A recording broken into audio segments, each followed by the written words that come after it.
Hitler र यहुदी खण्ड 3। बिपी कोइरालाले ती एकजना अंग्रेज यहुदीहरूसँग खाना खान गएका छन्। त्यही कुराकानी हुँदै गर्दाखेरिबाट यो खण्ड सुरु हुन्छ। मैले भने 10 दिन जति सँगसँगै हुने भयौँ। तपाईका कुराले म अत्यन्त प्रभावित भएँ। विश्वास मान्नुहोस्, ऊ लिफ्टभित्र छोराका लागि पर्ख्यो। छोराले भन्यो, अहिले मलाई मिसेस मैकडोनाल्डले बोलाएको छ। गोल्डबर्ग सानो लिफ्टबाट माथि उक्लियो। हामी सिँढीबाट चढ्यौँ। उसले भन्यो, बाबाको कुराले तपाईलाई झिजो लाग्यो होला। मैले भने, मैले उहाँको दर्शन गर्न पाउँदा भाग्यमानी भन्ने ठानेको छु। साँच्चै ऊ आफ्नो कक्षपट्टि लाग्यो। मेरो कोठा सिँढीको नजिकै थियो। कोठाभित्र पसेँ, लाग्यो एकछिन सुत्छु। कोट पैन्ट टाई फुकालेर त्यसै सोफामा फ्याँकेर बिछौनाबाट आएँ।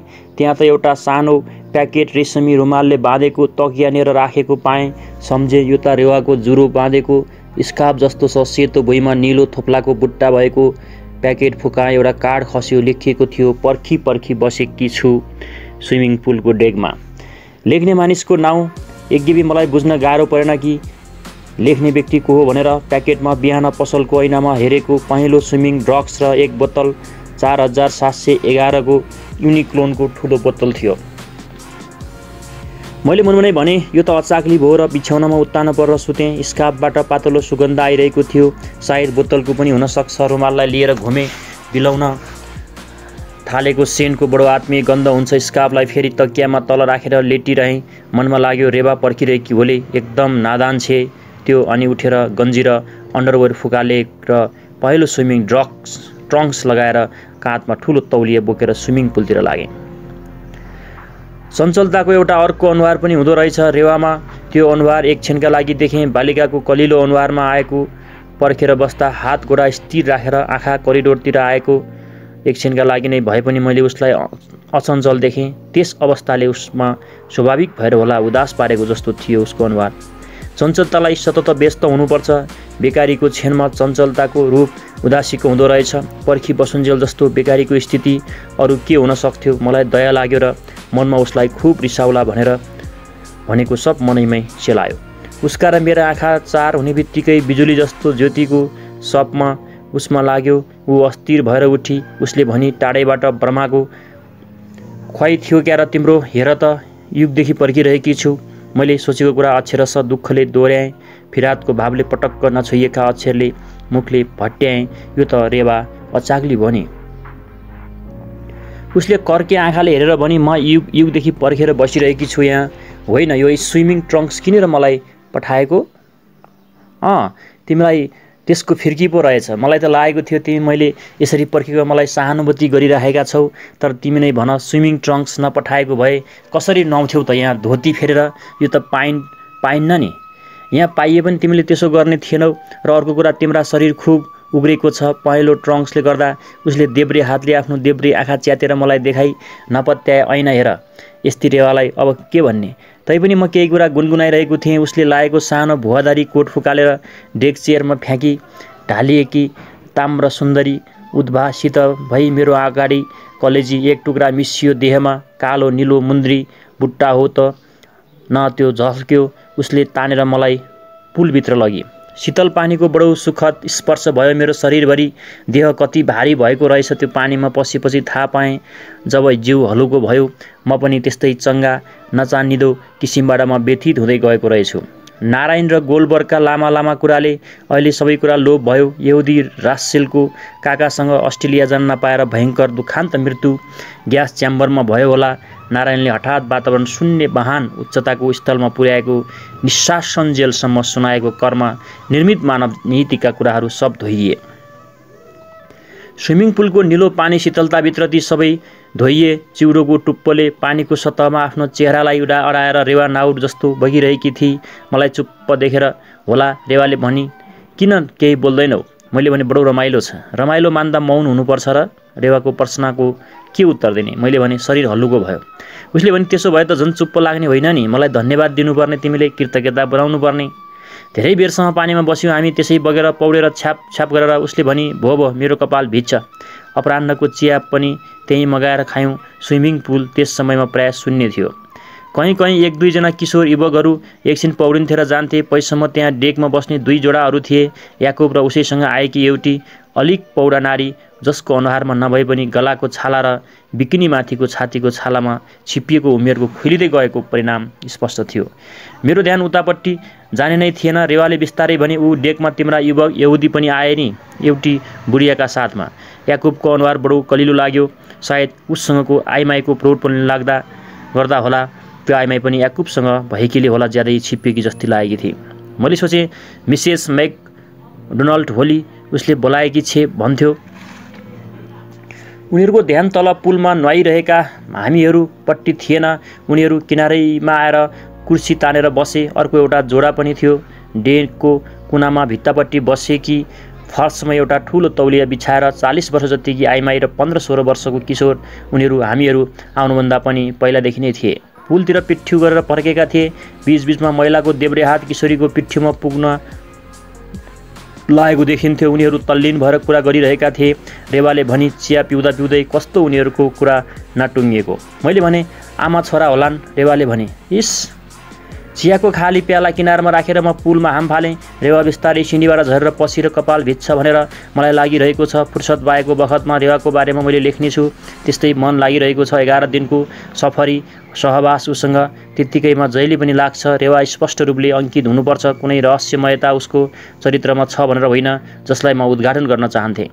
मनोवैज्ञानिक ग्रन्थि राशि त्यो पनि थिइन, जसलाई फुकाउँदा फुकाउँदा उपन्यासको ठेली बन्न जान्छ। उसले एकचोटि भेटको पहिलो बिहानै भनेकी थिए, जीवनको रहस्य के छ र? त्यो त उग्रिएको कुरा छ, त्यसभित्र केही पाउँदैनौ। रेवा आफ्नो उक्तिमा अक्षरशः चरितार्थ गर्थी। एकदम उग्रिएको पुस्तक थियो त्यो। उनले चरित्र अध्ययनको गम्भीर विषय पनि थियो जस्तो लाग्दैन त्यो। मलाई लागेको छ कि यति थियो कि ऊ बिहान उठेदेखि सुत्न जाउन्जेलसम्म मसँग बस्दा उठ्दा उसले के गरी त्यसैलाई एक एक गरेर लेखौँ। कसरी आज लुगा लगाई, कस्तो सिँगार थियो त्यसको, आज के भनी कसरी हेरी, हाँस्ने तरिका कस्तो थियो, व्यङ्ग्यले कसरी ओठ खुम्च्याउँथे, मन परेन भने नाक कसरी खुम्चिन्थ्यो उसको, यस्तै साधारण कुरा। एक दुईचोटि लेख्न पनि बसेँ जहाजमै, तर समय पाइन। रेवाले नै सारा समय भने जस्तो लिन्थी। रेवाले गर्दा जहाजमा मलाई एकछिनको फुर्सद भएन। आफ्नो दैनिक जीवनको आनन्द उत्सवको रौटे जाँतो पिङमा मलाई पनि फनफनाराई 11 दिनसम्म। एकचोटि लन्च सिद्ध्याएर मैले भने, रेवा आज साँझमा स्टिमर एडिन पुग्छु, मलाई नेपालमा चिठी पठाउनु छ, माफ गर है। कसलाई? लक्ष्मीलाई। उसले फेरि मेरी पत्नीको नाउँ थाहा पाइसकेकी थिए। मैले भने, तिमी लेख्दैनौ कहिले कसैलाई? मैले भने, तिमी लेख्दिनौ कसैलाई? मलाई चिठी लेख्न अल्छी लाग्छ। चाँडै सिद्ध्याएर आऊ। कोठामा आएर चिठी लेख्न बसेँ। त्यो 4 दिनको बेफुर्सदको रिङ्गाइमा लक्ष्मी मेरो मनको कुना कुनामा लुकेर बसेकी रहेछ। प्याडमा कलम राख्दा नराख्दै बैरिएर पुगी। मैले बिहोल भएर थालेँ, प्यारी लक्ष्मी मेरो यात्रामा एउटी केटीसँग सङ्गत भएको छ। नाउँ रेवा हो। दुब्ली पातली कलिलो अनुहार, एकदम गोरी भन्दिनँ। ठुला आँखा, हुम्रेका परेला भरी खालका र आँखीभौँ लामा लामा, पातला राता ओठ। अहिले पनि मिल्दा हाँस्दा हठात मलाई लाग्यो यो के लेखिरहेको। मैले चिठीलाई फाँडेँ, फेरि लेख्न थालेँ। प्यारी लक्ष्मी, मेरो यात्रा रमाइलोसँग बितिरहेको छ। यहाँ केही मित्रहरू पनि बनिसकेका छन्। नारायण एक ठुलो लेखक जसको फ्रान्समा उपन्यास छापिँदैछ। रेवा पनि छ, गुजराती केटी। उमेर कति होला, 17 देखि 25 भित्र, जहाँ पनि उसलाई राखे हुन्छ। मलाई 18 वर्षकी जस्तो लाग्छ। ऊ भन्छे, हेर न छेन सुन्दर हुन्छ रे, जीवन तस्बिर जस्तो रे, र भन्छे यात्राको स्थिति असल रे, पुगिएको भन्दा, र भन्छे यो पनि मलाई लाग्यो कि लेखिरहेको छु। यसलाई पनि फाडेर बास्केटमा हुत्याएर फेरि लेख्न बसेँ। प्यारी लक्ष्मी, तिमीलाई कस्तो छ?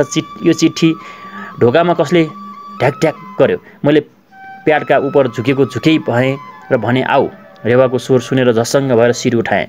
कति बेर लागेको एउटा चिठी लेख्न पनि। मैले देखेँ टाइटस र जर्किन लाएर आएकी छरेवा भनिरहेकी थिए। पर्खिँदा पर्खिँदा जहाज त एकछिनमा एडेन पुग्छ। साँच्चै समय धेरै बितिसकेको रहेछ। कति घोरिएर बसेछु चिठी लेख्न, त्यो पनि नसिद्ध्याएर। मैले कुर्सीबाट उठ्दै भने, सिद्ध्याउन सकिनँ, केवल पठाउँछु एडेनबाट, र प्याडबाट लेख्दा लेख्दैको पातालाई च्याथेर गुजमुजाएर फ्याँकेँ। रेवा, तिमीले जे लाए पनि कस्तो सुहाउने। मैले सुहाउन भनेर होइन, न तिमी मोहित परौला नै भनेर यस्तो पहिरिन फेरेको। आज 4 घण्टा सहरमा घुम्नुपर्छ नि, त्यसैले बल्ल भुइँमा खुट्टा पर्ने भयो मेरो। मनमनै सोचेँ मेरो पनि साँच्चै भुइँमा गोरा थिएन। आज 4 दिनदेखि रेवाको बारेमा लेख्ने कुरा यस्तै हुन्, साधारण कुराहरू साधारण किसिमबाट घटेका। कुनै कुरा पनि उसको अगाडि सजिलो भएर आउने, मलाई जुन कुरा गर्नमा नाना भाँतीको तर्कनाले विह्वल हुनु पर्थ्यो ऊ त्यसलाई स्वाभाविक किसिमबाट गर्थे। स्विमिङ पुलमा उसँग पहिलो दिन नुहाएको भोलिपल्टको कुरा। मैले त्यस दिन उसका लागि काने टोपी किनेर ल्याइदिएको थिएँ। स्यानेल 5 एउटा सेन्टको ठुलो सिसी पनि। अप्ठ्यारो मानेर हातमा लिइरही उसले भनी, के हो त्यो सिसी भन्ने छ नि? मैले भने तिमीलाई ल्याइदिएको। खोइ त दिएनौ। उसले मेरो हातबाट सामान खोसेर नै लिई अनि खुसी मानेर भनी, आहा कस्तो राम्रो टोपी। मैले भने तिम्रो कपाल नभिजोस् भनेर। लगाइदेऊ न त मेरो कपालमा। मेरो अप्ठ्यारोपन अझै गइसकेको थिएन। केही हटबटाएर उसलाई टोपी लगाइदिन थालेँ। उसले भनी, स्यानेले 5 मलाई खुब मनपर्छ, यसको गन्ध खो। यति सजिलैसँग मेरो उपहार उसले ग्रहण गरी। म भने बिहानैदेखि हिजैदेखि भने पनि हुन्छ बिवल थिएँ। राति सुत्ने बखतमा मलाई लाग्यो रेवालाई केही उपहार दिनुपर्छ। के दिने त्यसको तर्कना सोचेँ। काने टोपी अत्यन्त स्वाभाविक उपहार हुन्छ। ब्रेकफास्ट टेबलमा जानुभन्दा पहिले उसको वान पिससँग म्याच गर्ने टोपी पनि किने। सिसी दुकानमा देखेर त्यसलाई पनि किनेर चोर जस्तो दौडेर आफ्नो केबिनमा आएँ, कसैले देख्ला कि भनेर। उसले मलाई देखेको भए त म झन् भुतुक्क हुने थिएँ। ब्रेकफास्टमा, लन्चमा, बिहानभरि म उद्विग्न रहेँ कसरी दिने भनेर। म अन्य मनस्क रह्यो। बीचबीचमा लाग्थ्यो भो दिन्न, लुकाएर सुटकेसमा राख्छु। स्विमिङ पुलमा जान लाग्दा टोपी र सिसीलाई टिपेँ। एकचोटि लाजले आतंकित भएर भएको डरले गर्दा कापेको जस्तो र भारीपनले हिँडेर स्विमिङ पुल पुगे। रेवाले कति सजिलै मेरो उपहारलाई ग्रहण गरी स्वाभाविक कुरा जस्तो, श्वास फेरेको जस्तो उसको व्यवहारले मेरो बिहानभरिको अन्तर्द्वन्द त्यसै बिलाएर गयो। लाग्यो म कति मूर्ख रहेछु। साँच्चै नै म मूर्ख रहेछु धेरै कुरामा। उसले बारम्बार उसलाई प्रमाणित गर्दी। उसको निश्चल चञ्चलताले केही कुरा बुझ्थ्यो। उसका निर्दोष हेराइले धेरै कुरा देख्थ्यो। सोझो हेर्थी सायद उसले धेरै टाढा टाढासम्म पनि देख्थे क्यार। स्विमिङ पुलमा पहिलो दिन उसले भनेकी थिए, इस हो। मैले भनेको थिएँ आमा छोरा जस्ता छन्, हेर न उमेर। उसले फेरि भनी त्यति मात्र भनेकी थिए, इस हुन्। यी दुईटालाई हामीले जसरी पनि अपराह्नमा एकै ठाउँमा भिज तानेर पिठ्यू स्विमिङ पुलतिर फर्काएर गुनगुन गरिरहेको देख्यौँ। आमाले मायाले कहिले कहिले छोराको पिठ्यूमा हात राख्थे। आफ्नो दुब्लो चाउरिन थालेको हात र बिस्तारै बिस्तारै छोराको पिठ्यूलाई सुमसुम्याउँथे। माथि डेकमा पनि सँगसँगै देखा पर्थे। कुनातिर भित्ताको आँट लिएर उभिएका खाने कोठामा छेउमा उनीहरूको सानो टेबल थियो। आमा बडो आग्रह गरेर खुवाउँथे। छोरोले खाएको हेरिरहन्थे। त्यस्ता शान्त जोडा जहाजभरि अर्को थिएन। मित्रवर्गहरू पनि उनीहरूको कोही थिएन क्यार। कोही अरूसँग कुरा गरेको देखिएन। मैले एक दिन रेवालाई सोधेँ, अचम्मको आमा छोरा? उसले भनी, होइनन् क्या आमा छोरा? उसले पनि जिद्दी गरेर भनी, होइनन् जा। रातिको भोजनपछि हामीहरू माथिको डेकमा आएका थियौँ। नारायण आफ्नो कुरातिर लागेको थियो। आमा र छोरा त्यस बखतमा हामी नेरबाट पास गरे। आमाले बिस्तारै भनिरहेकी थिए, तिमीले केही खाएनौ क्यार? छोराको झन् मधुर बोली सुनिएन। मैले त्यसै बखतमा भनेको थिएँ, कस्ता अचम्मका आमा छोरा। एकछिनपछि रेलिङबाट अलिक समुद्रपट्टि झुकेर रेवाले भनी, मलाई रात बडो मनपर्छ। दिनभन्दा रेड सीको रात बाक्लो थियो।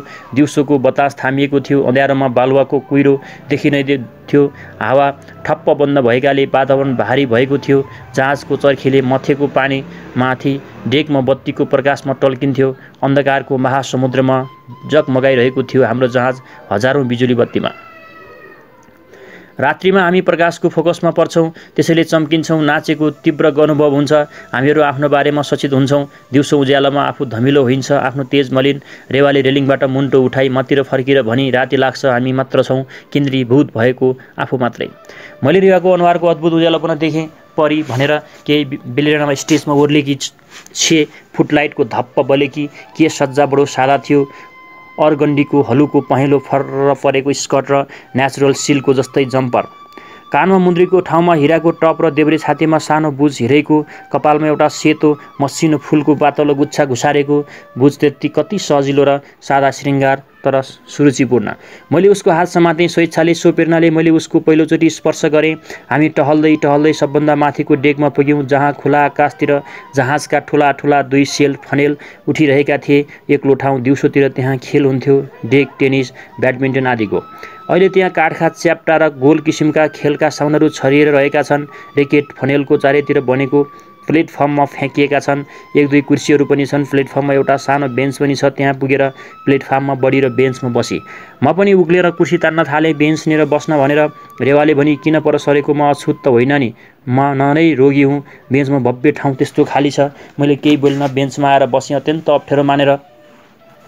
स्विमिङ पुलमा दिनहुँ नुहाउँछौ नुहाउँछौँ, सँगसँगै हिँड्छौँ, डेकभरि टाँसिन्छौँ, नाना थरीका कुरा गर्छौँ। तर त्यस रातमा अप्ठ्यारोमा परेर मुख भएँ। रेवा अलिक मतिर झुकी, वास्स स्यानेलको सुगन्ध आयो। उसले भनी, किन केही बोल्दैनौ? मैले बिस्तारै भने, जाउँ तल, यो ठाउँ धेरै अग्लो छ। उसले भनी, डर लाग्यो? झगडा रिसासिएको त कुनै कुरै थिएन, तर चड्का चड्कीको वातावरण त्यसै ग्रङ्गो भयो, किच्ने खालको कालो काम्लोले छोपेको जस्तो।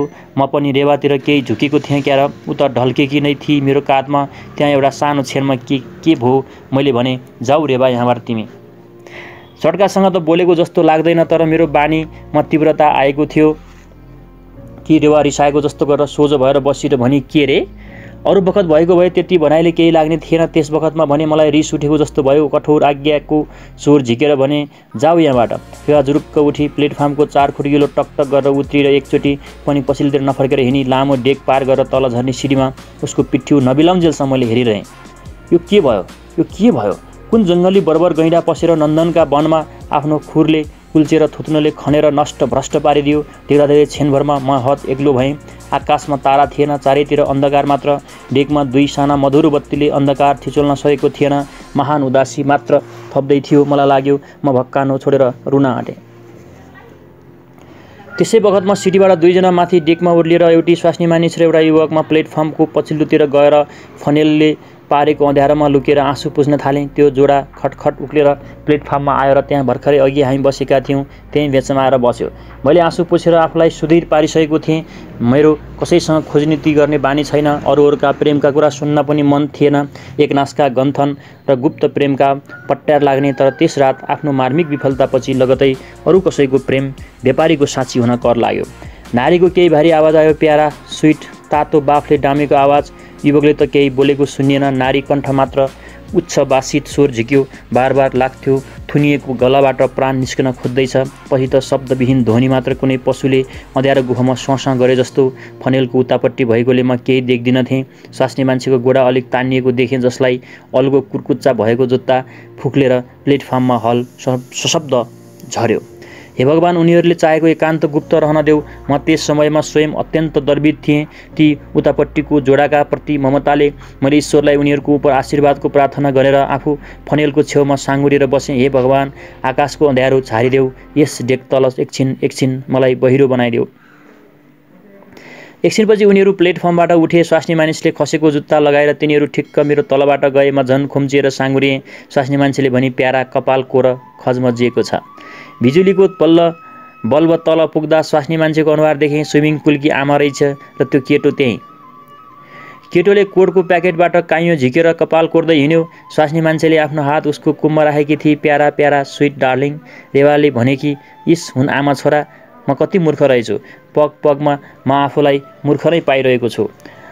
रेवाको सोझो सरलपनको अगाडि म कतै मूर्ख, कति अनाडी। म बिस्तारै प्लेटफर्मबाट ओर्लेर तल आएँ। आकाशमा तारा देखिन्छ कि भनेर माथितिर हेरेँ। कालो आकाश, अन्धो। मैले भने, म कति मूर्ख। सौभाग्यले हाम्रो त्यस रातको झगडा परालको आगो जस्तो थियो। फेरि यात्राभरि रमाइलोसँग हाम्रो समय बित्यो। झन् नजिकैका जस्ता भयौँ। यसरी उनको खण्ड 3 सकिएको छ। खण्ड 4 सुरु हुन्छ। रेवा र नारायणको सम्बन्ध त्यसै मैत्रीको हुन सकेन। हाम्रो आत्मीय घनिष्ठताको दाँजोमा परेर हो कि जस्तो लागेको थियो। सुरुमा 1-2 दिन त रेवा अत्यन्त व्यग्र हुन्थी। नारायणले कुरा थाल्ने बित्तिकै उसको आँखाले टुलटुल मेरो सहारा खोज्थ्यो। नारायण पनि रेवाका प्राय हरेक कुरामा आफूलाई मन नपरेको जाहेर गर्थ्यो। तर पछि दुवैले फराकिलो सहिष्णुताले स्थितिलाई ग्रहण गरे। यहाँसम्म कि एक दिन नारायणले हँसिलो भई शिष्टमा सोध्यो, रेवाजी, तपाईँले नाच कहाँ सिक्नुभयो यस्तो राम्रो नाच कहाँ सिक्नुभयो भनेर सोद्धा उनले भनिन्, कहाँ देख्नुभयो र मैले नाचेको? हिजो राति डान्स फ्लोरमा। रेवाले एकदम विनोदले झुट्टो कुरा भनी नारायणलाई जिस्क्याउन भनेर बम्बईमा राति क्लबहरूमा चाहरिँदा गोरा त्यसै तामेली हुन्छन् नारायणजी। वास्तवमा कुरा के थियो भने उसले घरमा पश्चिमी सामाजिक नाचहरू सिकेकी थिए र एउटी केटी मेघसँग बिदा हुनुभन्दा पहिले हिजो राति खुला डेकमा ठुलो समारोह थियो नाचको। उसले आग्रह गरी, हिँड नाचौँ। मैले भने, पटक्कै आउँदैन, तिमी जाऊ न नाच्न कुनै पार्टनरसँग। उसले तानेर नै फ्लोरमा लगिएर म त भारी गोडा लतारेर फ्लोर भई घुमिरहेँ। ऊ भने मक्ख परेर नाच्न थाली। फर्केर हामी फेरि आफ्नो कुर्सीमा आएर बस्यौँ। त्यहाँ धेरै युवकहरूले आएर उसलाई आफूसँग नाच्नका लागि आग्रह गरे। जाऊ न रेवा। 2 जना ऊ नाची। त्यसैलाई नारायणले देखेको थियो। उसले भन्यो, रेवाजी नाच्दै हुनुहुन्छ, म त यस्तो लेखी सिद्ध्याएर हावा खान आएको यहाँको यो के उत्सव हो भनेर हेर्छु त रेवाजीलाई देखेँ फ्लोरमा। रेवा एकछिनपछि आएर बसी। मैले भने कहाँ सिक्यो यस्तो राम्रो नाच्न? अनि उसले मलाई भनेकी थिए कि अङ्ग्रेजीहरूसँग घरमै सिकेर आएको हो। कहिले कहिले रेवा पनि हाम्रो कुरामा दिलचस्पी लिएर नारायणसँग बहस गर्थे, जिस्किएर प्रश्न गर्थे। नारायण मिजासिलो जवाब दिन्थ्यो। एक साँझ हामी डिनरमा बसेका थियौँ। नारायणलाई सम्बोधन गरेर रेवाले भनी, तपाईँ त्यस्तो कट्टर हिन्दू कहाँबाट फ्रान्सेली दुलही विवाह गर्न पुग्नु भएछ? उसले भन्यो, रेवाजी, म नियतिले डोर्याएको बाटोमा हिँड्छु, त्यसैले मलाई शान्ति छ। आफ्नो बाटोमा नियतिलाई डोर्याउन खोज्ने दुस्साहस ममा छैन। रेवाजीले भनिन्, तपाईँले जे गर्नुहुन्छ त्यो नियति निर्धारित हो भनेर कसरी भन्न सक्नुहुन्छ? नारायण काँटाको पिठ्युमा उस्नेको हरियो केरा चक्कुले किचिरहेको थियो। त्यस ध्यानमग्न क्रियालाई छोडेर उसले स्वाँगी र काँटा चटक्क प्लेटमा छाड्यो अनि रेवातिर फर्किएर भन्यो, त्यो जान्न बडो सजिलो छ। नियति निर्धारित कुराले गर्दा शान्ति बोध हुन्छ, थाकिँदैन। त्यस्तो काम गर्दा सन्तोष अनुभव हुन्छ। रेवा आज बहसको मिजाजमा रहेछ। उसले सोधी, असन्तोष अशान्ति पनि नियतिकै देन होइन? मनोभावना पनि घटना होइन जो तपाईँको मनमा घट्छ? के त्यो पनि क्रिया होइन जो तपाईँ आफ्नो मनद्वारा सम्पन्न गर्नुहुन्छ? नारायणले एउटा तीक्ष्ण दृष्टि रेवामाथि हान्यो। नेपकिनले मुख पुछेर भन्यो, नियति छ भन्दैमा तपाईँ पटक्कै हुनुहुन्न भनेको त होइन? यज्ञपि रेवाले कुम हल्लाएर पराजित भएको जस्तो गरी र भनी, म यस्तो तर्क एकदम बुझ्न सक्दिनँ। मलाई लाग्यो नारायणको उत्तर यस्तो असन्तोष र सन्तोषजनक भएन। मैले पनि भने, मिस्टर नारायण, मैले पनि तपाईँको कुरा बुझिनँ। उसले भन्यो, ढुगाको बनोट ताना बाना होइन, नियति र मनुष्य ताना र बाना बुन्छन्। रेवाले हाँसेर भनी, ख्याल ख्यालको ताना बाना होला नारायणजीको कवि हृदयमा उब्जेको। रेवाको विनोदको स्वर थियो। नारायण पनि हाँसे। टेबलमा शास्त्रार्थ त भइरहेको थिएन कि एउटा पक्षले हार्नै परोस्। रेवाले भने, गुलियो के खाने?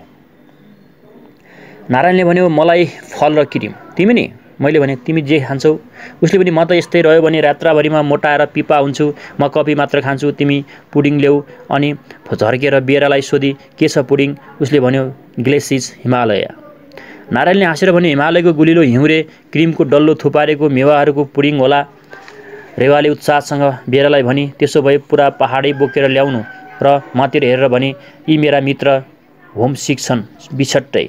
बियराले सानो हाँसो हाँसेर गयो। नारायणले भन्यो, रेवाजी, तपाईँलाई बढी खुसी मिजासी छ साँच्चै। एक साँझ रेवा बिरामी पर्दा नारायणले चिन्तित सेवा गरेको थियो उसको।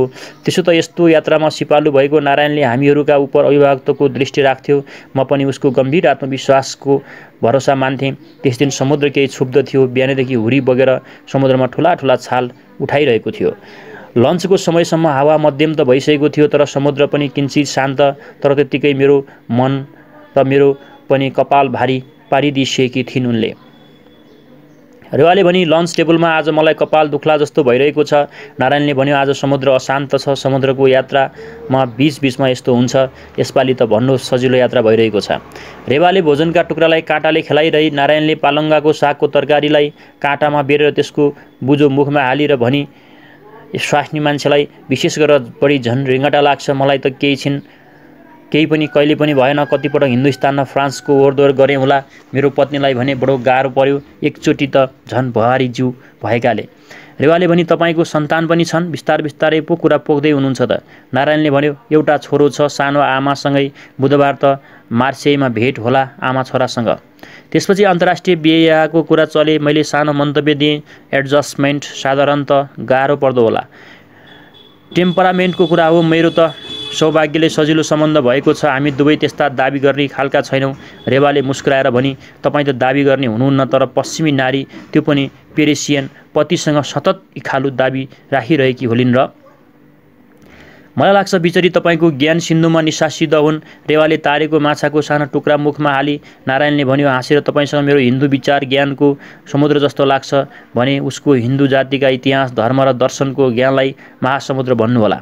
मेरोभन्दा कहीँ अधिक अध्ययन छ उसको हिन्दू मत सम्बन्धमा। मैले र रेवाले एकैचोटि प्रश्नवाचक मुन्टो उठायौँ नारायणपट्टि। नारायणले भन्यो, हुन त प्रारम्भिक शिक्षक मै थिएँ उसको, चिन्तकारी सिक्थी, कुशल हात छ उसको। म पनि कलाकारहरूको जमातमा डुली हिँड्थेँ। सिएनको देब्रे किनारामा त्यहीँ भेट हुन्थ्यो मेरो उसँग। भविष्यमा नियतिले हाम्रो वैवाहिक घर राखी छोडेको छ भन्ने मलाई के थाहा थियो र त्यस बखतमा त तरुण जमातमा सबकी सहेली भएर हिँड्थेँ। इभान प्यारिएभ कलाकारहरूको असमेत चाहनालाई जगाउँथे। सबै भन्थे, इभान प्यारिएभ मसँग तिनका एकचोटि कलाका विषयमा उसको बहस भएको थियो। मैले भने, इमान, तिमी राम्रो नक्सा त खिच्न सक्छौ हो, तर कला दिन सक्दिनौ। उसलाई मन परेन। मैले फेरि भने, हो, त्यसको लागि आत्मा चाहिन्छ। हेर्नुहोस् रेवाजी, त्यसरी प्रारम्भ भएको चिना जानेमा कसैले चिताएको थियो हामी दुलहा दुलही हुन्छौँ भनेर। रेवाले केही नखाएको देखेर उसले भन्यो, रेवाजी, जहाजमा कपाल दुख्यो भनेर झन् खाली पेट राख्नुहुन्न, तातो कुरा पेटमा पार्नुपर्छ र गरम गरम कफी। रेवाले एउटा उसिनेको आलु टिपेर भनी, हिन्दुस्तानमा आमा बाले तर तपाईँको विवाहको विरोध गर्नु भएन। उसले भन्यो, त्यसको मौका नै पाउनु भएन। आमाको चिठी आएको थियो बिहा गर्न आउनु भनेर। म हिन्दुस्तान फर्किनका लागि तयारी गर्दै थिएँ। द्वितीय महायुद्ध छेडिहाल्यो। युद्धभरि म जस्ता धेरै हिन्दुस्तानीहरूले युरोपमा थामिएर बस्नु पर्यो। फर्किने बाटो घाटो बन्दाबन्दी भयो। युद्धको केही महिना हाम्रो जमातमा खुब उत्तेजना रह्यो। खुब बहस, कलाकार र तिनको कर्तव्य के हुनुपर्छ त्यसका बारेमा इभान खुब उत्तेजित रहन्थे। त्यसपछि फ्रान्समा पराजय भयो। पेरिसमा जर्मनीले कब्जा गरेर हाम्रो जमात त्यसै सेलाएर गयो। केही त भूमिगत भए, केही निराश भएर रक्सी खान थाले। इभान लखेटिएकी बिराली जस्ती यताउति हिँड्थे भन्थे। आकाशबाट उज्यालो पुरियो। मतिर फर्केर नारायणले भन्यो, अब हेर्नुहोस् नेपाली मित्र, तपाईँहरू नीतिका कुरा मान्नुहुन्न, तर सुन्नुहोस्। एक दिन ऊ उठात मेरो कोठामा आई र उसको उदास मुख पहेँलो भएको थियो। छेकी रोगी जस्ती। हाम्रो देशमा आइमाईहरू प्रायः दुब्ला हुन्छन्। पहिला पनि जन्मेदेखि केही न केही कष्टका शिकार। युवती हुनुभन्दा पहिला नै लगातार आमा हुनुपर्ने भएकोले उनीहरू छिन र क्रिस्काए। तर यति पनि उनीहरूका एउटा सूक्ष्म सम्प्रभ भन्नुहोस् मर्यादा झल्किन्छ। दुःखलाई स्वेच्छाले ग्रहण गरेकाले होला, तर युरोपियन केटीहरूमा कष्टमा परे भने दयनीय हुन्छन्। थाकेका जस्ता, हारेका जस्ता, निरीह प्राणी भएको जस्तो हुन्छन्। मैले भने, के भयो तिमीलाई इभान? उसले भने, म हिन्दू मतको दीक्षा लिन्छु, मलाई हिन्दू बनाऊ। मैले उसलाई बसालेर भने, हिन्दू बनिँदैन, जन्मिन्छ इभान। तर तिमी किन यति दुब्लाएकी बिरामी छेउ? उसले भने, मेरो आत्मा बिरामी छ, तिमीले सम्झना छ। एकचोटि भनेका थियौ ममा आत्मा छैन, त्यसो हुनाले कलाकार त छैन, आत्मा त रहेछ, तर त्यो रोगी रहेछ आजकल, थाहा पाइरहेकी छु। मैले कफी तयार गरेर बिस्कुट चिजको टुक्रा टेबलमा सजाएँ। कफी खाएर उसले भन्यो, उसले मेरो र्याकबाट उपनिषदको मर्म भन्ने किताब झिकेर मैले भने, पढ्ने भए लग। मेरो कौमार कक्ष ब्याचलर्स क्वार्टरमा उसले किन बारम्बार आइरहनु पर्थ्यो? किन हिन्दू धर्म र दर्शनमा उसको त्यस्तो रुचि बढ्यो? अदम्य श्रद्धा किन उसलाई? तिनको अध्ययनले शान्ति मिल्ने? ऊ भन्थे, नारायण, त्यो तिम्रो कोठामा आउने बित्तिकै मलाई असीम शान्ति हुन्छ लाग्छ। आफ्नो पुरानो घर फर्केकी छु। यदि नियतिको प्रेरणा नभएको भए त्यसरी रेवाजी हाम्रो विवाहको सम्बन्धमा बाँधिने थिएनौँ। एउटा महाभारतको युद्धले बीचमा परेर मेरी आमाको इच्छा पूरा हुन दिएन। मलाई कुनै एउटी हिन्दू कन्याकुमारीको प्राणी ग्रहण गर्न दिएन। नारायणले आफ्नो बिहेको कुरा बताइरहेको छ।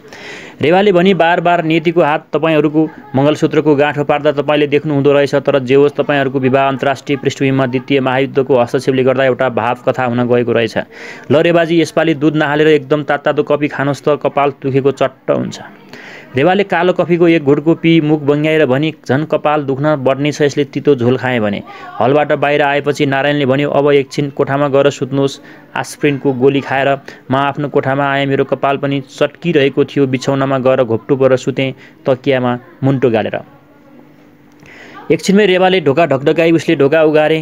मैले ढोका उगारेँ र स्विमिङ पोसाक लाएर आएकी तिग्रासम्मको भुवादार कोट ओढेर भनी, हिँड नुहाउन, कपाल दुखेको निको होला।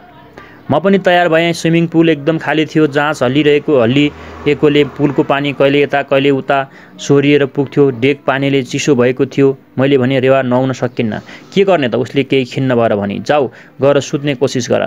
ग्रिल काउन्टरमा उभिएर सानो ब्रान्डी खायौँ। आस्पिनको 2 गोली रेवाले खाई। उसलाई उसको केबिनको ढोकासम्म पुर्याएर म फेरि आफ्नो केबिनमा फर्केँ। 11 दिनको लामो यात्रामा त्यो एक साँझ रेवासँग छुट्टिएर बस्नु पर्यो।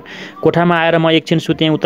उठ्दा अँध्यारो भइसकेको थियो। मलाई कपाल दुख्न निको भइसकेको थियो। राति भोजनको टेबलमा धेरै बेर पर्खेर बस्दा पनि रेवा आइनन्। नारायणले चिन्तित भएर सोध्यो, के भयो रेवाजीलाई?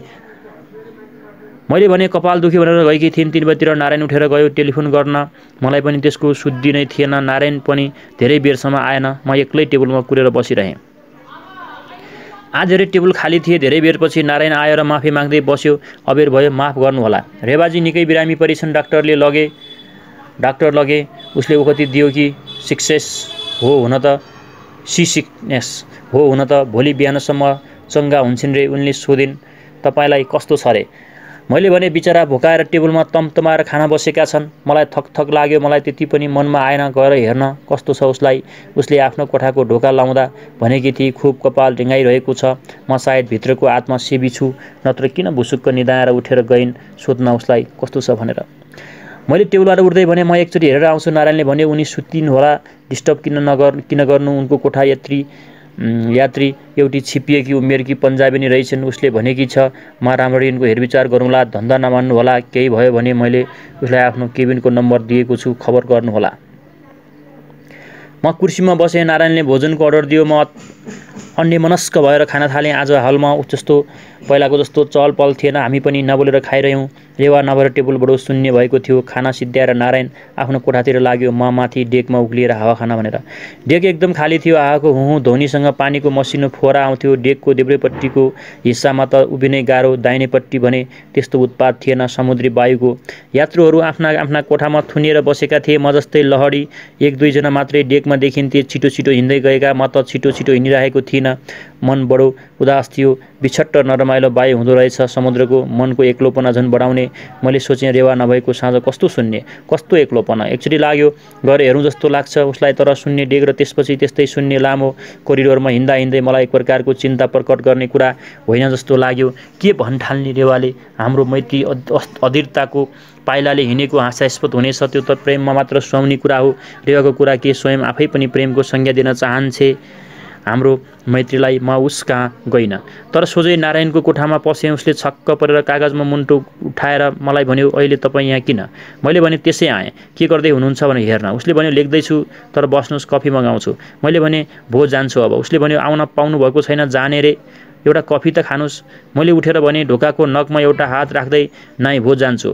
रेवाको फोन आयो? सुत्ने उखती खाएकी थिइन्, सुती होलिन्। मैले ढोका उगारेर भने धन्यवाद। बाहिर बतास आर्तनाद गरिरहेको थियो। रातिको ढाकेको विश्वलाई महान उदासीमा डुबाउँदै समुद्रको क्षुब्धतामा मलाई भयङ्करता लागेन, उत्पातको सम्भावना देखिन। त्यसमा लाग्यो व्यवस्थाको रोदन थियो। त्यसमा मत्ता हात्तीलाई श्रृङ्खलामा बाँधेर लडाइएको जस्तो एकै ठाउँमा लछार पछार भइरहेको छ, लोटपोट गरिरहेको छ। एकै थलोमा म उक्लेर माथिको डेकमा आएँ। जिम्नासियम भएको डेकमा त्यसैको माथि क्याप्टेनको कोठा थियो र त्योसँगै टाँसिएको उनको रिज। कस्तो उडार लाग्दो डेक। त्यहाँको एकनासमा बलिरहेको बत्ती पनि उदास र पहेँलो लाग्थ्यो। जिम्नासियमको खाली कोठा रात्रिको शून्यतालाई झन् बढाइरहेको थियो। मैले भने रेवाले के गरिदिएकी छिन् मलाई, मैले नजान्दै। हावाको चित्कार नथामिएर पश्चिमबाट उड्दै पूर्वपट्टि लागिरहेको थियो। हुँ म छिट्टै हिँडेर हावादेखि जोगिँदै जिम्नासियमको दाहिनेपट्टिको डेकको सोतोमा आएर उभिएँ। रेलिङबाट बाहिर सिर लगेर माथितिर हेरेँ। आजको चाँदनी रात निष्फल भयो। तीव्र गतिले प्रभावित पातलो बादलले ढाकिएकाले आकाशमा अर्को समुद्र रहेछ। बादलको चन्द्रमाको जहाज डुब्छ, उत्रिन्छ, डुब्छ, उत्रिन्छ।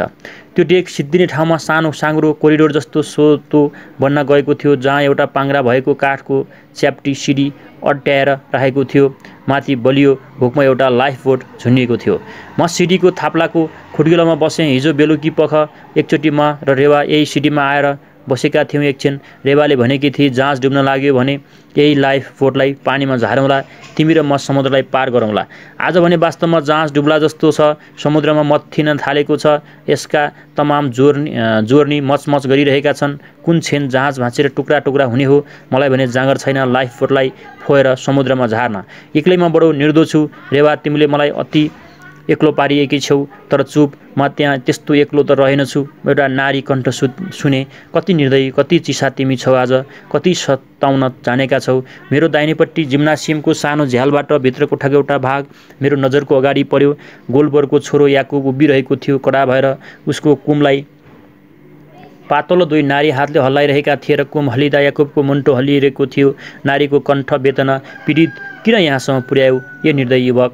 याकुबले भन्यो, चिसो बानीमा तिमीले मलाई यतिका दिनसम्म भुलाइराख्यौ। हाम्रो फर्मको एकीकरणको निम्ति अहिलेसम्म तयार छैनौ। त्यत्रो लालसा देखाएर नारीको हात बिस्तारै याकुबको कुममा खस्यो। निराशाले लत्रिएको जस्तो त्यही क्षणमा झन् बुढी हुँदै गएको हात। अनि मैले तीव्र वेदनाले रोएको ध्वनि सुने। मुटुको अर्धाङ्गनीबाट उठेको तिखो सुइरो जस्तो, त लोभी यहुदी, यो क्षणमा पनि पैसाको कुरा बिर्सन सक्दैनस्। हे भगवान्, त लालसी साइलक आफ्नो 1-2 पाउ मासु मेरो शरीरबाट काटेर लिन उद्यत छस्। याकुबले चिसो शब्दमा भन्यो, त नि त बुढी बोक्सी, तरुणहरूको रगत चुसेर आफ्नो भोग विलासको उमेरमा लम्ब्याउन खोज्दैछस् त? त्यसको जवाबमा एउटा जबरजस्त थप्पड याकुबको गालामा पर्यो र साथै मुटु फुटेर निस्केको रुवाई आयो नारीको कण्ठबाट। रुँदै नारी निस्की जिम्नासियमबाट र हुरीको बेगलाई चिर्दै एक प्रकारले दौड्दै डेकलाई पार गरेर बिलाई। मैले उसको मुख देखिन कुप्रिएको काँध हल्लिँदै बिलायो। याकुब एकछिन उभिरह्यो, गाला सुमसुम्यायो अनि पछि बिस्तारै निस्केर ऊ पनि गयो। प्रलयकारी तुफान प्रत्येक मानिस प्रलय छानामुनि जीवन बिताइरहेका रहेछन्। मुटुमा प्रलय लिएर हिँड्दा रहेछन्। प्रत्येक मानव सम्बन्धमा प्रलयको सम्भावना हुँदो रहेछ। आजको रात कुण्ठा, लज्जा, ग्लानीको रात भयो क्या र? मेकडोनाल्डकी विधवाको कसले अनुमान गर्ने त्यस प्रचण्ड तुफानको उसले उसको मुटुलाई लछार पछार गरिरहेको होला। म केही बुझ्दिनँ के कुराको साँच्ची हुँदैछु। म देख्छु तर बुझ्दिनँ। रेवा, तिमी नभएकीले मैले साँच्ची हुनु परेको यो रात। बाहिर एकनाथसँग हावा हुरिँदै चित्कार्दै धावित भइरहेको छ। अन्धवेगसँग जहाजको प्रत्येक कुनामा, प्रत्येक खुला र खाली ठाउँमा रोदन ध्वनि भरेर समुद्र असहाय भएर लडीबडी गरिरहेको छ। बीचबीचमा आफ्नो गर्जनले आकाश व्याप्त गरेर चन्द्रमा पनि समातिएको छ। हाम्रो जहाज यस्तै तुफान आकाशको समुद्रमा विश्वको शेष घडी जस्तै मानिस आफू आफूमा मात्र लीन भएर टाउको गाडेर पर्खिरहेका छन्। आफ्नो आफ्नो कोठामा समाप्तिको घरलाई हेर्दैछन्। एकछिन भर्खरै पहिले एउटा बेमेल जोडाले मानव हृदयको तीव्र आग्रह, वासना र त्यसको विफलताको तितो विषको पोको फोएको थियो। अहिले जिम्नासियमको त्यो कुना खाली छ। मानव सम्बन्धी एउटा अँध्यारो फोको फुट्यो र हातमा बिलायो। त्यो पनि पछि आएको हुरीले उडाए जस्तो लाग्छ। कुनै अवशेष नछाडेर शमशानको आँधीले खरानी पनि उडाएर लग्यो। आजको रात शून्य छ। त्यो हुरीको हातले पुछिदिएको छ। मानव सम्बन्धका तमाम चिन्हलाई म एक्लो छु। बिहानको सूर्यमा हाम्रो जहाज टल्किरहेको थियो। भरि र जहाजको कुनाकाप्चामा सूर्यको कोमल किरण छ्यापछ्याप्ती थियो। उज्यालो प्रसन्नता पुग्दै सूर्य प्रशान्त समुद्रमा बहिरहेको थियो। मान्छेहरू यति छिट्टै आफ्नो आफ्नो कोठालाई त्यागेर डेकमा अहिले कहिले पनि आएनन् होलान्। डेक गुलाजार भयो। युवतीहरूको र यात्रीहरूको उत्साहले घुइँचोले। रातिको प्रलयको स्मृति कसैलाई थिएन क्या र? कि त्यो आजको यत्रो उत्साह कृतज्ञता समारोह थियो? नयाँ जुनी पाएकोमा मेरो आँखा अन्यास डेकको चारैतिर खोज्दै हिँडे, तर मिसेस मेकडोनाल्डलाई देखेनन्। रेवा आइरहेकी थिई। नजानिदो तालमा उसका नितम्ब कम्मर, छाती र गर्दन हल्लिन्थे। गोडाले नाचेका भान दिन्थे। उसका आँखा र मुख वातावरणको उज्यालोमा प्रतिबिम्बित गरे 2 गुणा उज्याला हुन्थे। उसले मसँग टाँसिएर भनी, बिरालोले आनन्दसँग आफ्नो शरीरलाई दलेर सुख ध्वनि झिकेको जस्तो। शुभ प्रभात। कस्तो सुन्दर प्रभात वास्तवमा। मैले भनेर कस्तो निर्दोष, मानौ रातिको यसलाई अनुभव नै छैन। रेवाले भनी, डाक्टरले के ओखती दियो? म त भुसुक्क निदाएछु। खुब तुफान आएको थियो होइन? मैले त थाहै नै पाइनँ। मैले भने भाग्यबानी त्यसरी सुत्छ, केही नथाहा पाएर, कालो रात्रिको केही कुरा नदेखेर। रेवाले भनी, तिमी त सुतेनौ अघि? मैले भने, रेवा, म हिजो राति फेरि गएको थिएँ जिम्नासियमको छेउको कुनामा हुरी आएको बेला। रेवाले हाँसेर भनी, लाइफ बोट फुकाएर झार्न भनेर होइन? म बसिरहेँ सिँढीको च्याप्टो खुड्किलोमा एक्लै। कस्तो विध्वंसमय दृश्य थियो। अहिले हेर कस्तो निर्दोष छ सबै थोक। मानौ त्यो रात्रि छँदै थिएन, मिथ्या थियो, भ्रम मात्र। रेवाको मातिर केही उचालिएको अनुहारलाई हेरेँ। उज्यालो, निश्चल, निर्दोष रातिको अनुभवबाट जोगिएकी अहिलेसम्म र अहिलेकी बिहानी जस्तो। समुद्र शान्त थियो। नीलिमाको राशिमाथि उज्यालो परेको जस्तो आवाले टल्किएको सूक्ष्म लहरहरू परी जस्ता जलक्रीडा गरिरहेका थिए। सूर्यको प्रकाश तिनीहरूको लघु शिखरका उप परेर असङ्ख्य किरीट जस्ता लाग्थ्यो। विहार गरिरहेका परीहरूका शिरमाथि जलको निलो आभा दूरीका साथसाथ बिस्तारै बिस्तारै लोप हुँदै गइरहेको थियो र क्षितिजसम्म पुग्दा केवल तिरमिराउने उज्यालो मात्र बाँकी रहन्थ्यो। समुद्रको रूप हाम्रो जहाजले बल गरिरहेको थिएन, आनन्दको स्पन्दनमा लाग्थ्यो। त्यसै बगी हिँडेको छ। नौलो बिहारमा हामी हिँडेका छौँ। रेवाले भने, हिँड जाउँ। ब्रेकफास्टमा भोक लागिरहेको छ। हिजो केही पनि खाइन। डाइनिङ हलको ढोकैमा नारायणसँग भेट भयो। नमस्कार रेवाजी, कस्तो छ तपाईँलाई? उसले सोध्यो। धन्यवाद, तपाईँलाई मैले कष्ट दिएँ हिजो साँझ। रेवाले भनी, के को दुःख? मलाई दुःख त तपाईँले पाउनु भएको थियो। कपाल दुखेर मातिर फर्केर नारायणले फेरि भन्यो, नमस्कार, तपाईँलाई निद्रा पर्यो कि नै? मैले भने, कस्तो आँधीबेरी? नारायणले भन्यो, असाधारण किसिमकै थियो। मैले पनि लेख्न सकिनँ।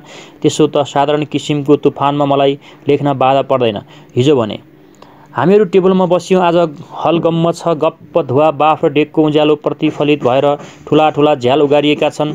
मखमलका मोटा पर्दाहरू स्नितसँग छेउमा सारिएका छन्। सुनौलो मुन्द्रीमा झल्लेर रेशमी डोरीमा बाँधिएर सबैजना उत्साहित छन्। भमराको गुन्जन जस्तो मान्छेहरूको बोलीले कोठा गम्म छ। रुचि र स्वादका साथ भोजन सिद्ध्याउँदैछन् यात्रीहरू। बेहराहरू पनि उज्याला छन्। तेल लिएर बेफुर्सदसँग यताउति गरिरहेका छन्। काँटा चम्चाको र चाइनिज भाँडाहरूको तृप्ति ध्वनि प्रत्येक टेबलबाट खटखट शब्द गरेर उठ्छ अनि नारी कण्ठको मसिनो खित्का, लोग्ने मान्छेहरूको धोद्रे हाँसो, केटाकेटीहरूको तिखो र मसिनो बोली रेवाले स्वादसँग प्रत्येक परिकारलाई सिद्ध्याउँदै गई। मिसेस मेकडोनाल्ड भने आफ्नो टेबलमा थिइन्। याकु मुन्टो गाडेर खानामा व्यस्त जस्तो थियो। उसको बाबु बिजुमा उसलाई केही भन्थ्यो। खानामा उसलाई विशेष चाह नभएको जस्तो। ब्रेकफास्ट सिद्धिएपछि सारा यात्री डेकमा खनिए। कोही त्यसै टहल्न थाले, कति भने ग्रुपमा बसेर गफ गर्न थाले। डेकभरि मान्छेहरूका अनेक मैत्रीपूर्ण ग्रुपहरू बने। एउटा बाँकी बचेको कुर्सीमा रेवा बसी। नारायणले भन्यो, आजको यस्तो प्रभाती उत्सवलाई कोठामा थुनिएर म खेर जान दिन्न। मैले डेकको चारैतिर हेरेर भने एउटा पनि कुर्सी खाली छैन। नारायणले कुन्नी कहाँबाट एकछिनमा बेतका हल्का कुर्सीहरू बोकेर ल्यायो। हाम्रो पनि 3 जनाको सानो मैत्रीको गाँठो बन्यो। मिसेस मेकडोनाल्डलाई त्यो भेलामा पनि त्यहाँ कहीँ देखिन। बाबु र छोरा गोल्डबर्ग बीचबीचमा डेकको छेउमा लाइब्रेरीको अगाडि एउटा सानो ठाउँमा रेलिङ सँगसँगै गम्भीर विचार विमर्शमा टहलिएका देख्थेँ। मैले डेकबाट दृष्टि खिचेर सेता सेता लहरमा तिर्मिरहेको समुद्रलाई हेरेँ। मेरो दृष्टि फर्केर रेवाको अनुहारमा अड्यो। म आनन्दको स्पर्शले फुरुक्क भएँ। मैले भने, नारायणजी, प्रसन्नता कसैको उपस्थितिजन्य जस्तो लाग्छ त्यो सामान्य छ। हात लम्काएर छुन सक्छु। मैले रेवालाई फेरि भने। ऊ मलाई हेरिरहेकी थिइन्। नारायण पनि बडो प्रसन्न थियो। उसको कालो अनुहार दीप्त थियो। स्फटिकका आँखा उज्याला थिए। गम्भीर स्वरमा उसले भन्यो, नेपाली मित्र। म उसको नेपाली मित्र भएको थिएँ। मेरो नाउँले उसले मलाई कहिल्यै पनि बोलाएनन्। मलाई आनन्द पोखिएको वस्तु लाग्छ आफैबाट। सुन्दरता हेर, समुद्र, निलो र चाँदीको तिरमरे रेखा क्षितिजको, त्यो पनि मेरो पोखिएको आनन्दको रूप हो। आनन्दले शरीर धारण गरेको तिमीभन्दा बाहिर पनि तिमी नै छौ। झन् बाहिर भनेको तिम्रो भित्र उब्रिएको छ, प्रकट भएको। रेवाले भनी, नारायणजी, तपाईँका कुरा पटक्क बुझ्दिनँ म, तर त्यसलाई के सुन्दा मिठो लाग्दैन र नबुझेको कविता जस्तो। रेवाजी, कविता भनेर तपाईँ मेरो कुराको सत्यलाई माया नभन्नुहोस्। रेवाले मुस्कुराएर भनी, माया भनेर म किन भन्थेँ? माया त तपाईँ भन्नुहुन्छ जेलाई पनि। अहिले पनि भर्खरै यत्रो विशाल आँखाको अगाडि फैलिएको सुन्दरताको यत्रो विराट तस्बिरलाई झन्डै झन्डै माया भनिसक्नु भएको थियो। त्यो केही होइन रे, तिमी पोखिएको रे। मैले भने, रेवा, मिस्टर नारायणको भनाइमा ठुलो सत्य छ नि। साँच्ची तिमी पोखिएको हो यी सारा रमाइलो दृश्यमा। उसले भनी, विनोदले मतिर आँखा झिम्क्याएर, त्यसो त नारायणजीले भनेको होइन तिम्रो लागि तिमी पोखिएको हो रे, मेरो लागि म होइन त। त्यसो भनेको तपाईँले मिस्टर नारायण? नारायणले विनोदमा तनमन भएर हाँसेर भन्यो, भन्न त त्यसै भनेको हुँ, तर त्यसमा किन अहिले जानु? तपाईँ पोखिएको मेरा नेपाली मित्रले पाउनुभयो भने तपाईँले उहाँ पोखिएको पाउनुहोस्, सृष्टिमा भइहाल्यो नि। हाम्रो सम्बन्धमा नारायणले पहिले यस्तो स्पष्ट कुरा भनेको थिएन, तर कस्तो कवितामय शब्दमा साहित्य रचेर यस कथाकारले भन्यो। उसले हाम्रो कुरा जान्दा पनि मलाई त्यस बखत रमाइलो थपेको जस्तो लाग्यो। मैले केही भन्ने कुरा नपाएर त्यसै भने, ल हेर रेवा, सुन्छौ मिस्टर नारायणका कुरा? हामी सबै प्रसन्नताले हाँस्यौँ। रेवाले पनि कुनै कुरा पाइन। उसले भनी, मिस्टर नारायण मायावादी हुनुहुन्छ नि, त्यसैले हो। श्लेषको ठट्टा थपेर र शब्दका घोर मायावादी। नारायणले मुक्त हाँसो हाँस्यो। रेवाले निश्चय नै अङ्ग्रेजहरूसँगको अस्ति अपराह्नमा भएको नारायणको बहसलाई सम्झेर मायावादी भनेकी होली नारायणलाई। बहस कसरी प्रारम्भ भयो, के तर्क वितर्क र प्रमाण पेश भए तिनीहरूका बीचमा, ती त सबै सुन्न पाएनौँ हामीहरूले। हामीहरू जहाजमा घुम्दै हिँडिरहेका थियौँ। डेकमा एउटा मानिसहरूको भिड आयो। नारायणको अग्लो शिर सबको टाउकोमाथि देखियो। कौतलले तान्निएर हामी पनि त्यस समाजको छेउमा गएर उभियौँ। एउटा अङ्ग्रेज अलि चर्केर कुरा गरिरहेको थियो। शान्त भएर त्यसलाई कुरा तर राम्ररी बुझेनौँ। अङ्ग्रेजले भनेको सुने। उपसंहारको स्वर झिकेर कुम हल्लाउँदै, तर मिस्टर हिन्दू ब्राह्मण, आजकालको विज्ञानले ईश्वरको मानव जीवनमा उपरको एकाधिकार मोनोपोली खोसिसकेको छ। नारायणले भन्यो, ईश्वर भनेको के हो? आत्मविश्वासको किञ्चित दम्बयुक्त थियो नारायणको बानी। अङ्ग्रेज अकमक्कायो। एकछिनपछि भन्यो, ईश्वर साइन्सभन्दा एकदम विपरीत तत्त्व हो। विश्वास र आँखाको मूल कारणबाट अन्तिम परिणाम जे भन। नारायणले शान्तिका साथ फेरि सोध्यो, विज्ञान र विश्वासमा त्यस्तो पार्थक्य तपाईँ देख्नुहुन्छ र? अङ्ग्रेजले भन्यो, दुवै दुई लोक हुन् जसका बीचमा दुर्भेद्य दिवाल खडा छ, दुवैको बीच सञ्चारको मानवीय उपाय नराखेर। नारायणले आफ्नो दाहिने हात अङ्ग्रेजको काँधमा मैत्रीको चेष्टामा राख्यो र भन्यो, मेरा अङ्ग्रेज मित्र, तिमी डेकार्टको दुविधाले ग्रस्त छौ र त्यसैले आफ्नो सोचाइको मध्यमा एउटा ठुलो बाक्लो पर्खाल खडा गरेर भन्छौ यतापट्टि या उतापट्टि यो या त्यो के जरुरी छ, त्यस्तो के खाँचो पर्यो कि दिवाल उभ्याउनै पर्यो सोचाइको मध्यममा तिमीले? उसले बिस्तारै आफ्नो काँधलाई नारायणको मैत्रीको मुठीबाट छुटाएर भन्यो, त्यो दिवाल मैले कहाँ बनाएर, त्यो त मैले बनेको पाएँ। उतापट्टि जाँदा मैले हाम फाल्नुपर्छ विश्वासको लोकमा प्रवेश गर्न, यतापट्टिको सबै कुरा छाडेर विज्ञानको लोकलाई तिलाञ्जली दिएर आँखा चिम्लेर हाम फाल्नुपर्छ पर्खालबाट। त्यसपछि नारायणले जे भन्यो त्यसले म प्रभावित भएँ र मित्रको ज्ञानले गदगद भएर रेवातिर हेरेँ। उसले भनी, नारायणको तर्कशैली बडो तीखो छ। नारायणले फेरि भन्यो, यो वा त्यो भन्न सक्ने कुरा छैन। जसलाई तिमी विज्ञान भन्छौ या विज्ञानको लोक, त्यो पनि विश्वासको लोक हो। विज्ञान आखिर अनुमान एजम्पसनमा आधारित छ, मानवीय स्तरको सीमित अनुभवको आधार छ त्यसको। त्यसो हुनाले विज्ञानको विकास भनेको अनुमानमा भइरहेको परिवर्तन हो। मित्र, साइन्स पनि विश्वास हो, केवल त्यो निम्न कोटिको आध्यात्मिकतामा हाम फालेको होइन, कुनै अन्य लोकको दिवालबाट। यो त तल्लो तहको विश्वासलाई ज्ञानको स्तरमा पुर्याउनु हो। हाम्रो आर्य वचनले भन्छ, परम ज्ञान भनेको लोक र परलोकमा मेटिएको देख्नु हो। हाम्रो आर्य वचनले भन्छ, परम ज्ञान भनेको लोक र परलोक मेटिएको देख्नु हो। अंग्रेजले केही जवाब दिएन। नारायण एकछिन पर्खे, उसले केही भन्छ कि भनेर, अनि भने, विज्ञानको अन्धविश्वासलाई त्याग, जस्तो तिमी भन्छौ, आस्थाको अन्धविश्वासलाई त्याग। यस्तै ज्ञानको स्थितिमा पुगेपछि त्यसरी नै तिमीले पाउनेछौ विज्ञानको लोक बिलाएर गएको। तिम्रै आँखा अगाडि यो समुद्र, यो सूर्यले चकचक पारेको आकाशमा तिमी, यो डेग जहाँ हामी बहसको गर्मीले आफूलाई झन् स्थूल भएको पाउँछौँ, साराका सारा विश्व लोक भएको नवाङ्गत केन या नित कुशलिन्मित जगत अधु नैव माया दृष्ट नास्तिकी मह ददौथुम। यही हो माया जगतलाई। त्यसैले माया भनेको हाम्रो शास्त्रमा मूलतः जगतको नै अस्तित्व छैन। हात बढाएर अंग्रेजको हात टिपेर नारायणले बडो मित्रताको स्थगिनता स्वरमा भन्यो, तपाईसँग विचारको आदान प्रदान गर्न पाउँदा मलाई खुसी लागेको छ। उसले भन्यो, मलाई पनि। नारायणले आफ्नो कोठातिर लाग्यो। सबै उसको पाडो छोडिदिए। सम्मानमा गल्लजिथी जक्क जल्लात पिञ्जरादिव केसरी। भिड घट्न थाल्यो। बुढी अंग्रेजिनीहरू मन्तव्य दिँदै हिँडे, हिन्दुस्तानको विद्वान ब्राह्मण हो यो। एउटा सानो बच्चाले भन्यो, आमा, के यो राजकुमार हो हिन्दूको? आमाले भनी, चुप, अनि उसलाई हात समातेर लग्दै भनी, हो बा। छोराको बिलाउन थालेको प्रश्न पनि सुने। त्यसो भए खोइ त त्यसको जवाहरातहरू। आमाले कुनी के उत्तर दिई सुन्न पाइन। उनीहरू टाढा भइसकेका थिए। आमाले झुकेर छोरालाई सम्झाउँदै लगी र करिडोरको मोडमा लोप भए। रेवा र म पनि फुकेको भिडबाट छरिएर डेकमा घुम्न थाल्यौँ। मैले अभिमानले भने, नारायण, हाम्रो मित्रले अंग्रेजको मुख त टप्प थुनिदियो नि। रेवाले भनी, दिल्लगीमा हाम्रो यो जहाज लोप भयो भने, कहीँ लिन भयो भने सोझै समुद्रमा परौला। पौड्न आउँछ कि आउँदैन तिमीलाई? मैले पनि दिल्लगीमा भने, त्यस समयमा पौड्ने खाँचो पर्दैन, समुद्रलाई पनि कसैले तानेर लगिसकेको हुन्छ। त्यस दिन नारायणको बडो ख्याति भयो जहाजभरि। त्यसैलाई लक्ष्य गरेर रेवाले भनेको, नारायणजी, तपाईँ शब्दका मायाचारी हुनुहुन्छ। बिछट्टको र हामी हाँसेका थियौँ र नारायणको हाँसो बडो मुक्त र निर्दोष थियो। त्यस्तै कुरा गर्दा गर्दै हाम्रो बिहानको समय बितिसकेको थियो। सुख र मैत्रीपूर्ण समय। रेवाले एकचोटि जुरोतिर हात लगी कपाल छामेर भनी, ए, आज त मेरो क्वाफरसँग समय लिएको छु। कति बज्यो घडी छ तिमीसँग? मैले भने 11 बज्न थाल्यो। म त हिँडेँ। कपाल छाम्दै रेवा उठी। म पनि उसँगै उठेँ। नारायण पनि एकछिनमा उठ्यो। उसले बडो सहजताका साथ हाम्रो यो सानो ग्रुप यसरी उठ्यो। मैले रेवालाई लेसुनसम्म पुर्याएँ। रेवा सेलुनको भित्र पसेर एकचोटि ढोकानेरको लामो ऐनामा मैले आफूलाई देखेँ। मोटाएछु जस्तो लाग्यो। जहाजको स्वादिष्ट र पौष्टिक भोजनको असर परेछ स्वास्थ्यमा। फेरि फर्केर डेकमा यताउति टहल्न थालेँ। केही काम नपाएर। डेक बिहानको जस्तो भरिएको थिएन। धेरै युरोपियनहरू स्विमिङको पुलमा नुहाउन गइसकेका थिए। मैले रेलिङबाट एकचोटि तलतिर हेरेँ। सूर्यको किरणलाई थाप्दै लेटिरहेका थिए प्राय नग्न नर नारीहरू स्विमिङ पुलको डेकमा। पछिल्लोतिरबाट गोलबरको बुढो आवाज आयो, नेपाली तरुण मित्र, के गर्दै हुनुहुन्छ एक्लै? मैले भने, त्यसै समय काटिरहेको छु। तपाईँको साथी खोइ नि? फुर्सद भए हिँड्नुहोस्, तर तल टुरिस्टहरूको सेक्सनतिर भरे नेपल्समा ओर्लिन्छन् उनीहरू। मैले भने, हुन्छ, जाउँ। नेपल्समा किन ओर्लिनेहरू उहाँहरू? त्यहीँबाट अर्को जहाज लेलान हाइटीका लागि अरब देशहरूको क्रुद्ध असहयोगले गर्दा त्यत्रो घुमाउरो बाटो जानुपर्छ।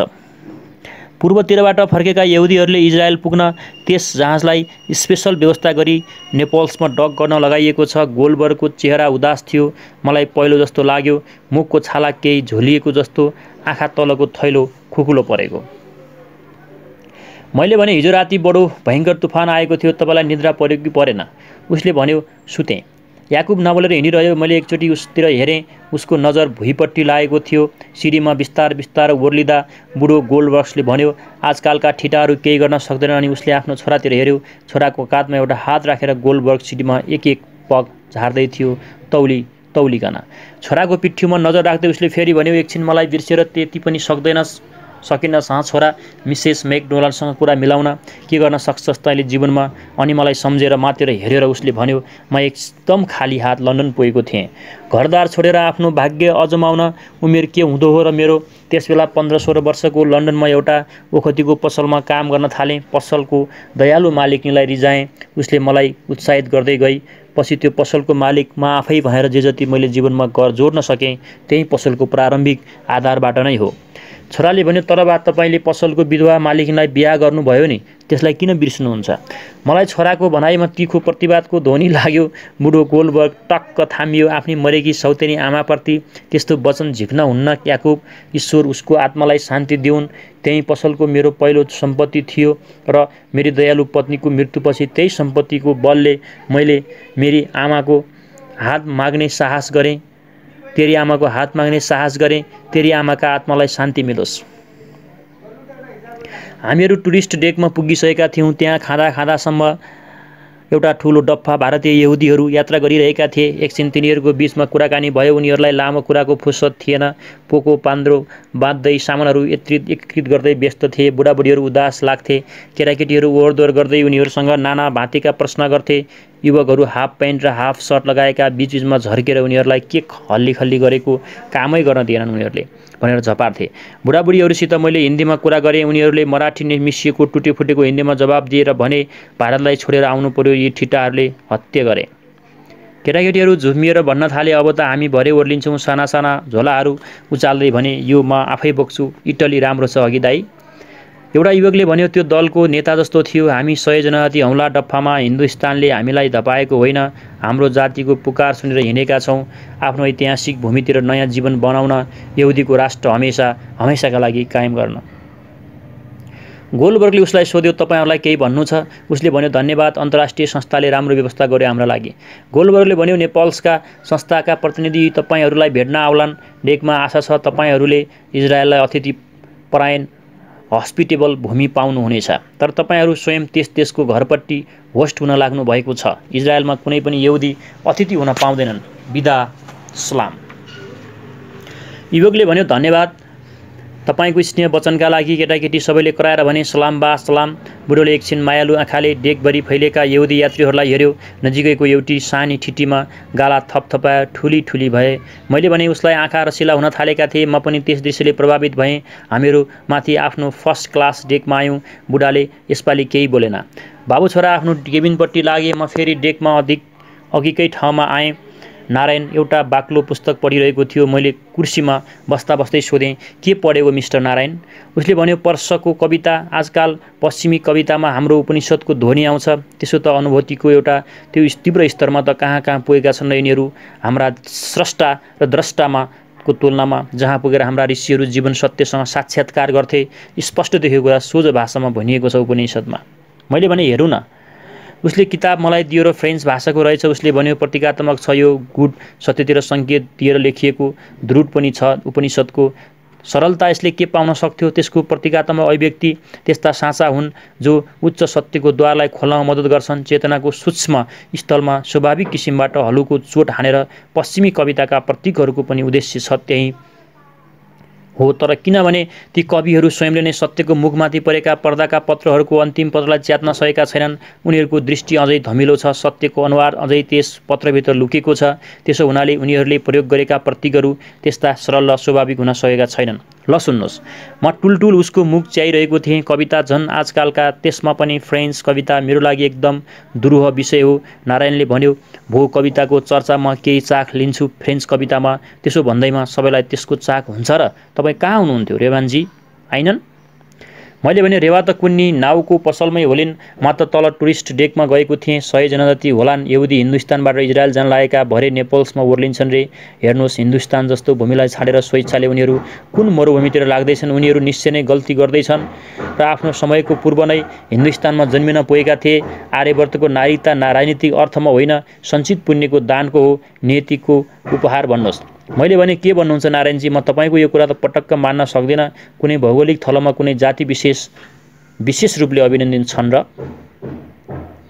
नारायणले बडो सरलतामा भन्यो, किन त्यसो हुन्न, किन भन्न ठान्नुहुन्छ? सब भूभाग एकनासका छन्। तिनका नैतिक गुणमा समानताको राजनीतिक नाराले धेरैको आँखामा भएको जालो फालिदिएको छ। मान्छेमा भिन्नता देखेर पनि हर कुरामा, शरीरमा, बुद्धिमा, नैतिक चेतनामा हामी भन्छौँ मानिसहरू समान छन्। त्यस्तै जातिका बारेमा पनि र भौगोलिक क्षेत्रहरूको बारेमा पनि। जीव उत्कर्षको क्रिया पनि वैज्ञानिकहरूको विभाजन गरेको विभिन्न पशुवर्ग, मानिस, बाँदर, भ्यागुता, सर्प, माछा आदिमा सीमित राखेर किन नभन्नु? उत्कर्षको सिद्धान्त जीवले एक खुड्किलोबाट अर्को खुड्किलोमा जाँदा मात्र लागू हुन्छ। एउटै वर्गभित्र त्यो नियम लागू हुन्न। किन? सुन्नुहोस् नेपाली मित्र, विभिन्न जाति, विभिन्न व्यक्ति जस्तो आफ्नो भोग पुर्याउन आफ्नो निर्धारित स्थलमा जन्मिन पुग्छन्।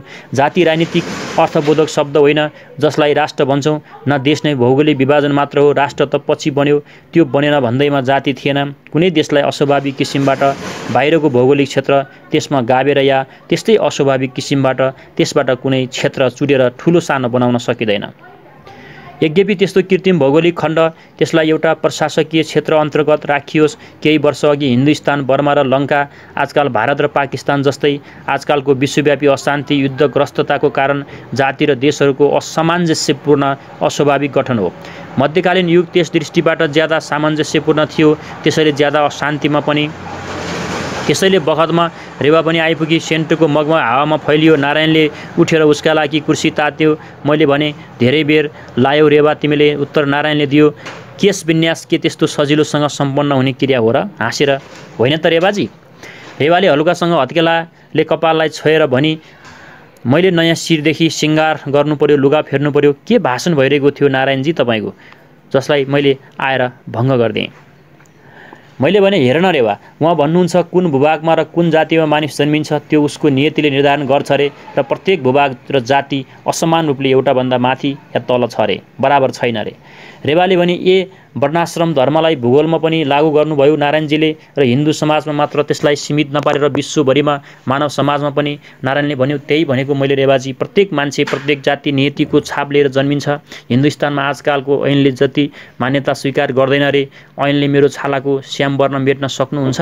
अछुतलाई भन्नुहोस् अछुत होइन, किनभने ऐनले त्यसो भनेको छ। ब्राह्मणलाई भन्नुहोस् ब्राह्मण होइन, त्यो किनभने विद्वानले र विधानले जाति विभाजन मान्दैन रे। रेवाजी, उसले हाँसेर भन्यो, कुन दिन हिन्दुस्तानमा धर्मनिरपेक्षवादी समाजवादीहरूले तपाईँलाई कान्न त नारी मान्ने छैनन्? कस्तो व्यत्यास पर्नेछ? मतिर हेरेर हाँस्दै होइन त नेपाली मित्र? नारायणको व्यङ्ग्य विनोदपूर्ण थियो। रेवाले पुलुक्क मातिर हेरेर हाँसेर भनी, सबै हाँस्यौँ। समय धेरै गइसकेको थियो। रेवाले भनी, मिस्टर नारायण, तपाईँ अद्भुत व्यक्ति र एकदम असाधारण। नारायणले आफू बसेको कुर्सीलाई पछि घचाडेर उठ्दै भन्यो, रेवाजीले त्यस निर्णयले हामी आफ्नो लन्च आर्जन गर्ने भयौ नि। उठ्नुहोस् मित्र, खाना जाउँ। समय गएको थाहै भएन। रेवाजीलाई बीचमा पारेर हामी डाइनिङ हलतिर गयौँ। नारायणले रेवातिर झुकेर भन्यो, रेवाजी, तपाईँको फैसला त मैले नबोलेर स्वीकार गरेँ, तर बुझिन मेरो सम्मान भयो कि त्यसले या अरू कुनै? रेवाले भनी, नारायणजी, तपाईँ निश्चय नै असाधारण व्यक्ति हुनुहुन्छ। त्यस्तो कट्टर हिन्दू मतावलम्बी पुनरावृत्तवादी व्यवस्थाको घोर पक्षपाती, तर तैपनि मेराप्रति, म जस्ताको प्रति पनि तपाईँको मायालु सहिष्णुता म पाउँछु। नारायणले सोध्यो, किन भन्न ठान्नुहुन्छ तपाईँका प्रति म मायालु नहुँ? किनभने मेरो आवाज सायद लाग्छ तपाईँको सदाचार सिद्धान्तसँग मेरो आचरण। रेवाले आफ्नो वाक्य पूरा गर्न सकिन।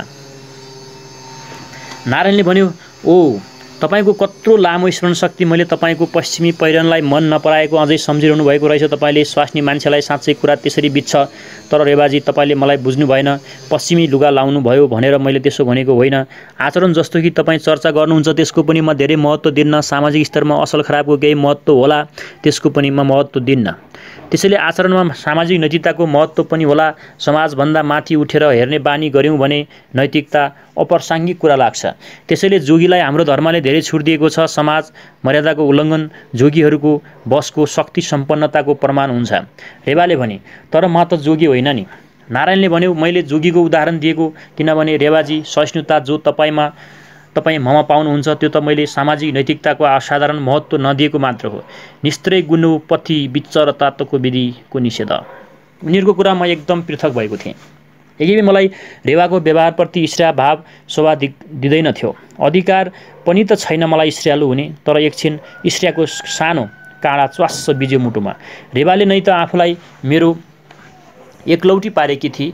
तर हाम्रो डाइनिङ हलको ढोकामा पुगेपछि नारायणले थामिएर रेवालाई अघि लगाएर हातको सानो सङ्केतले त्यसपछि मलाई जान लगायो। अनि पछि आफू पस्यो। हलको एक खुड्किलो तल झर्दा झर्दै उसले भन्यो, निस्त्रै गुनु भवार्जुन, ईर्ष्या एकदम अकारण रहेछ। डाइनिङ हलमा रेवा फेरि एक्लै भएर म कहाँ फर्की। त्यस रात 1 बजेदेखि जहाज नेपल्स पुग्यो। हामी माथिल्लो डेकमा शून्य स्थल खोज्दै पुगेका थियौँ र त्यस्तो घडीमा चन्द्रमाको ठन्डा उज्यालोमा लट्ठिएर स्थान र काललाई बिर्सिँदै गएका थियौँ। मैले रेवालाई डेकबाट बोकेर लगेँ। जिम्नेसियमको बाहिरको त्यो सानो कुनामा मेरो देब्रे हात उसको कुप्रिएको घुँडा पछिल्लोतिर थियो र दाहिने कुमतिर पिठ्यौँमा आफ्नो हातले मेरो गर्दन बेरेर झुलेकी थिए।